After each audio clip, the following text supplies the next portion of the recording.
Leo, you've entered the house of Sigils. Welcome in.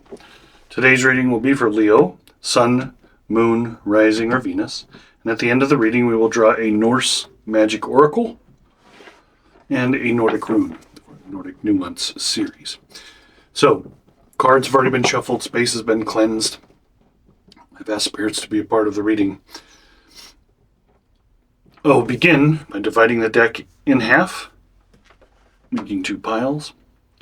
Both the top and bottom cards of the left-hand pile will represent yin, and both the top and bottom cards of the right-hand pile will represent the yang energies. And so let us divine together and see what is going on in your world, Leo. So we have the Knight of Wands. In the Thoth Tarot, this is the King of Wands. So this is fast, swift, forward-moving energy. Right? He's actually carrying the Ace of Wands with him in his left hand. He's become the princess who is the learner of the fire. He has become the prince who puts the fire into practice. He's become the queen who embodies the fire. And now he is the wielder of the fire. He has attained fire mastery, the Knight of Wands. So the fire of fire in the Thoth deck would be the king in the Rider-Waite-Smith. So he is the pure embodiment of, and the forward motion, and the actual knowledge of that fire. The Knight of Wands, this could be you. This could represent someone else in your life. Let's take a little bit of a deep dive into him as the Knight of Wands. It's the beginning of the fire energy, fiery aspect of fire, dynamic forward motion, increased insight, coming changes. The card is asking you to be awake. It's asking you to be ready for the people or situations which could produce dynamic changes in your consciousness. So be grateful for this gift from existence and receive it, but try not to cling to it, right? And that is a great lesson for a king. Having the power that they do have, it's imperative to use it and to use your will to employ it, but however not to cling to it and let it become that thing that you egoically access from a place of limiting beliefs, right? I can imagine that you may be struggling with where you're at, whether it's a living situation or whether it's a work situation, but it's not allowing you to be this Knight of Wands. It's not allowing you to develop those energies and unfold fully.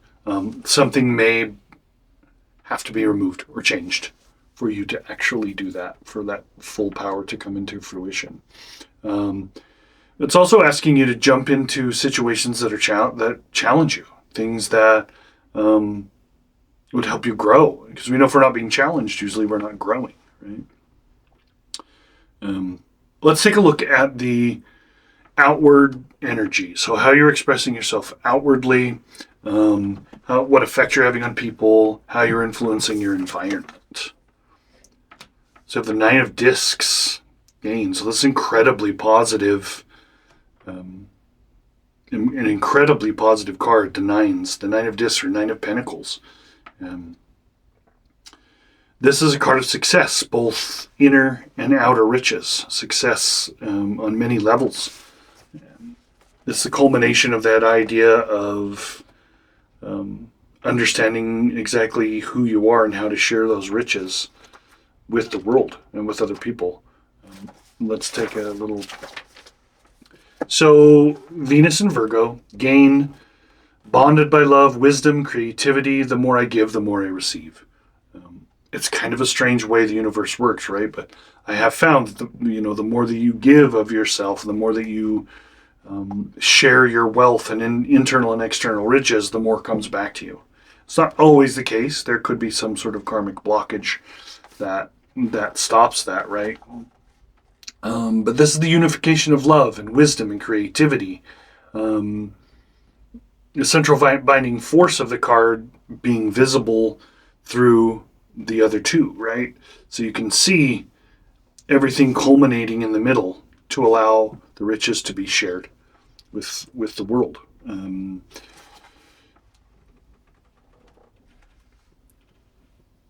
Despite there being a bit of tension in the card, which seems to be a bit of tension in the card, there is a unity that is brought together through great gain of internal and external riches, right? If your knowledge and creativity are filled with love, you will gain from all situations in life, right? So whatever it is that you're doing, this card is saying you're doing it with love. Whatever situation you happen to be in that's sort of not allowing you to unfold as the king, you're still doing these things with love. But it is asking you to fully step outside of that bonded situation to let the king actually do his full work that he needs to do.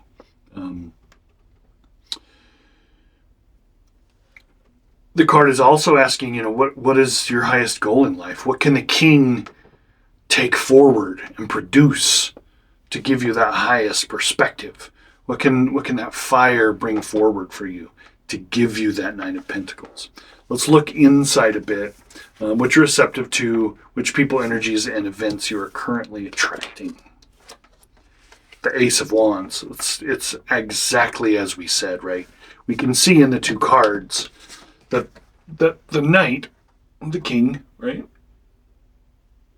is holding the actual Ace of Wands, right? So this card is saying, I want to be used in such a fashion as to fulfill myself with love so that I can attain this Nine of Pentacles, both inwardly and outwardly. It's actually showing itself on purpose to say, yes, you have the thing that I wish you to have. You have this creative, fiery inspiration. Take it, because it's going to produce this love and success, right? It's going to move you forward and propel you. The aces are not the actual energy of fire. They're the inspiration of fire. It's the twos that would give it the vehicle, and then the threes that embody it, right? So the Ace of Wands, Two of Wands, Three of Wands, and so forth. But in this case, what I'm picking up on for you, Leo, and it's very indicative of all the fire, and we're just coming out of Leo season, but the Ace is saying, yeah, pick me up, please pick me up. We need to go do this thing, and this is how we do it, with love. And this is what comes of that. This is what we will show people, both inwardly and outwardly, of ourselves, if we pick up this torch and if we use it as a king would, with love. Right? Let's look at the key. This could suggest a way in which to overcome a problem actively, or suggest a way in or around or out of it. However, sometimes this can be the problem, and these show the way through, out and around. We have the Four of Cups, luxury. Interesting.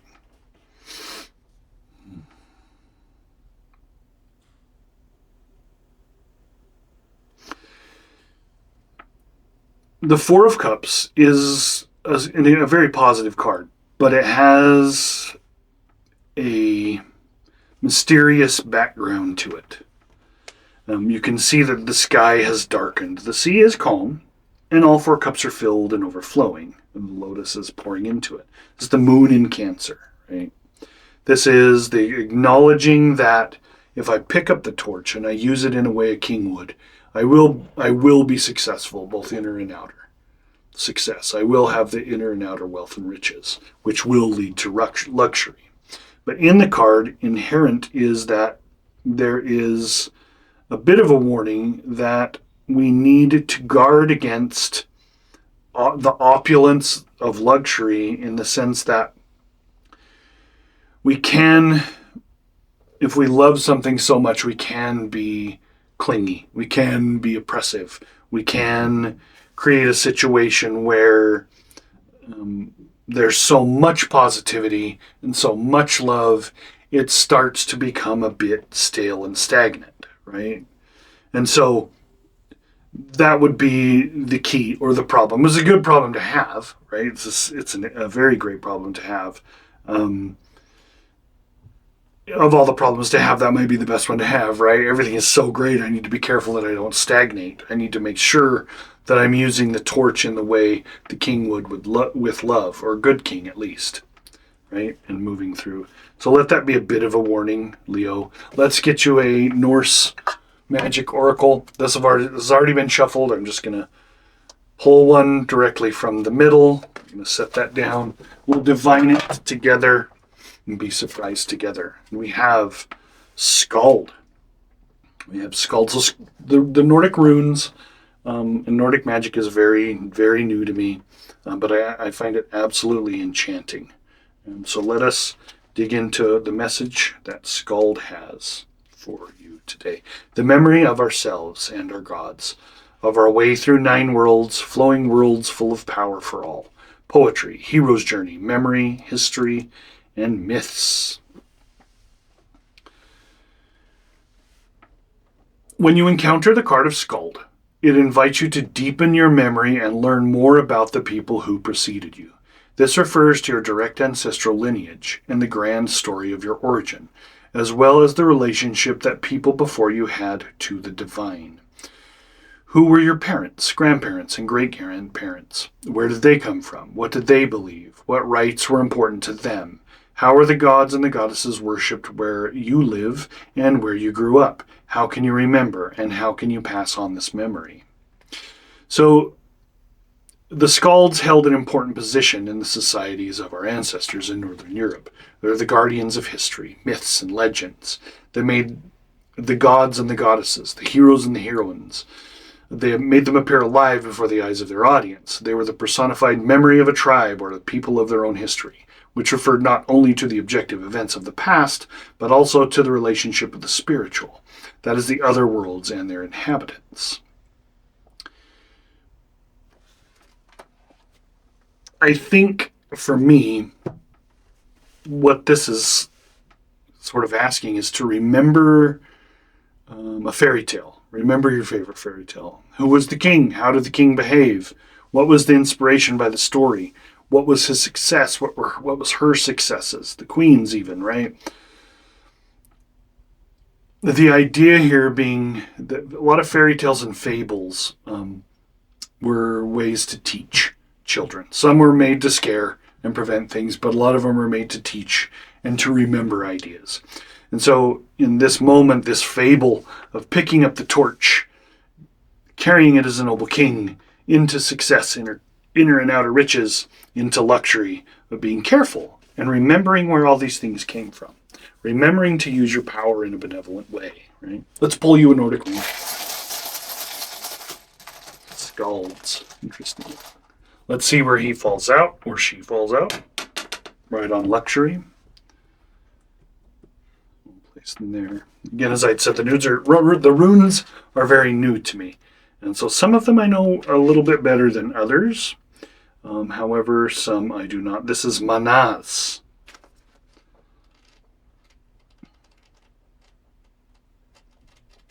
And Manaz, you might have a hard time actually seeing it, so I'll put it there. See? Manaz. Manaz. Humanity. Correspondence. Man. We are each other's mirth, yet must one day take leave. For the gods will allot our frail bodies to the earth. Manaz translates as man or humanity. In the runic world vision, humanity is an integral part of the cosmic design. We have been gifted with talents, abilities, and powers to assist us in the journey of life. These faculties are also there to aid us in the quest for happiness and joy. Through self-development, we can both benefit ourselves and become more fit vessels to receive the inspiration of the divine realms. As in the American Indian culture, Norse thought sees a unique fate path, or word, W-Y-R-D, for each individual within the larger web, or orlog. Delving deep into the self leads you to uncover the higher paths that exist for you in this life. This is a particularly good time to extend your skills and involvements Whether your gifts lie in your hands, mind, body, imagination, voice, or spirit, refine and work with them like a musician practicing an instrument. Unleashing your creative potential will also begin to invoke reward from the outside world at this time. The rune is named after Manaz, an ancestral god who was known, somewhat chauvinistically, as the father of the Teutonic people. Manaz is a stave that is also sometimes connected with the god Heimdall, the father of men, very fitting to the King of Wands, Knight of Wands, and must be understood as the stave of all humanity, of humankind's lot and position within the 9 worlds, of the human condition and human potential. Consequently, it embodies the upward thrust of human evolution. It also signifies the dearness of human beings, one to another. This rune may sometimes relate to a love affair, a partnership, or a friendship. Value those around you. As a rune of humanity, Manaz also represents the challenge of extending love to other people and planes of being.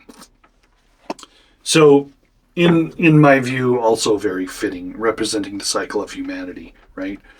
There always seems to be someone that makes the rules or rises to power. And it's in that ability to pick up the ace and to use it in a way for good that creates inner and outer riches and does create luxury, right? So, but it does require looking into the past, looking into ancestry, and taking all of humanity into consideration. Now, this may be a tiny humanity, like a tiny family for you, or it could very well be a tiny endeavor or a tiny love affair, taking into account all of these aspects of the reading. So, Leo, I hope something here resonated with you. Take what resonates and leave the rest behind. Please like, share, and subscribe. And as always, keep your sigil of protection close at hand should the darkness decide to answer the call.